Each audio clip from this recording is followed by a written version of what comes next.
Mark, thank you very much for sitting down with us. On reflection of the game against Ipswich, what have you targeted as areas to improve on this week?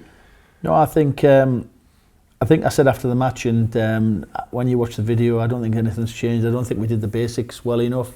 That's from heading the ball, defending, passing. I think we didn't, in certain aspects, do ourselves justice really, but we've talked about it, and I think that previous games we'd done really well at home, and I think we probably built ourselves up a little bit, and we played a good team, and on the day we came up short. Did you have a chat with the gaffer about it at all, assuming he watched the game? Yeah, I had a chat with him, and I've had a chat every day, to be honest. I think a little update, he's had his surgery, everything's fine, he's getting stronger. So yeah, he's on the way back, hopefully. I mean, I'm not saying immediately, but it's been really nice hearing him and chatting to him, and giving us a bit of confidence, to be honest. Has that been a big buzz for the lads as well, knowing that? Well, I give the lads a little update from him this morning. They all asked, really. They kept asking, and so that's good. I think we're keeping everyone sort of up to date with it, and yeah, he's getting stronger. What's the reaction been like in training from the lads this week from the defeat? I think I don't just think this week. I think from when we came in, the guys have been amazing. Really, they've trained really hard. They've tried to put into practice everything we've asked them to. They're a great bunch, you know, and we're desperate to sort of pick up the results with them, because I feel like we're a team. I feel like we're all together. I think there's a brilliant unity between us all, and yeah, I enjoy being in amongst them and working with them. People have looked at the table, and some people have mentioned being close to the bottom four, but we're also just 6 points off 11th with a game in hand as well. Is that what you're focusing on? I think we have to focus. I know it's an old cliche. We have to focus game to game. I think I'm focusing on a home game for us, and I'm focusing on a game where teams, you know, in our stadium, where, you know, hopefully we're going to be a strong team. We're going to be a team that you know, teams are going to work really hard to get anything from us. So we have to be ourselves, and we have to look after ourselves, really. But for me, I feel like we've had a lot of away games since we came. But yeah, I'm looking forward to a home game against a good team, and let's do ourselves justice.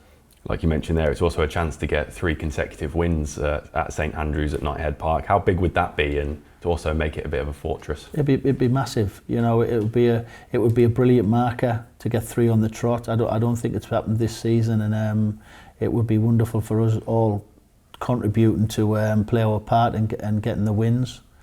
Obviously, you don't know, we're playing against a decent team, and but it's going to, hopefully the fans will make it a big occasion. They've been right behind us from the outset, and you know, it's great to play in front of them. Southampton, of course, like you mentioned, having quite a good season, and they've rested a lot of players against Liverpool as well. How do you assess the threat that they pose? I think you can't underestimate the threat that they pose. You know, they were a Premier League club for how many seasons before last season. They've invested in the team this season. They've got lots of quality, and you know, they went on a long unbeaten run, which spoke for itself. But they have lost 3 of the last 4, so they are vulnerable. You know, they're not unbeatable, and I think it'll be a great occasion, and I'm looking forward to it. And I know the players are, and whoever we put on the pitch will go out, and we'll see where we get to with it.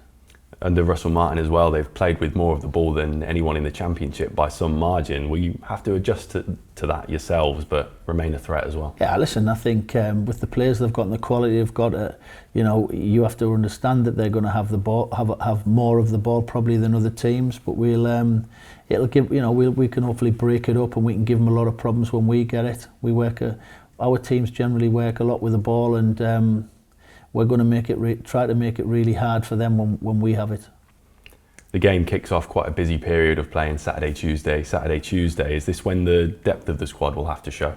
Yeah, I think we've spoken all the time. We need all of the squad. We need them to be physically prepared. So when we ask them to step up, they're ready to, you know, to play for the team and do themselves justice as well. You know, they have their own careers, and they're conscious of their own performances. We're going to use all the squad at some point this season, and you know, as I said to you earlier, you know, we're a team. we do have a lot of unity. We're trying to build that day on, day out. So we're going to stick together. And just finally, in terms of injury news, are there any updates on Alex Pritchard and Krystian Bielik? How are they looking? Yeah, they both trained. Krystian trained today. He hurt his groin slightly last week. He fell over and sort of twisted it. He had a small little scanning at a small little tear, but he's fine now. Hopefully after today, and Pritchard's been training all week, so they're both hopefully touch wood available for selection. Mark, thank you very much. Cheers.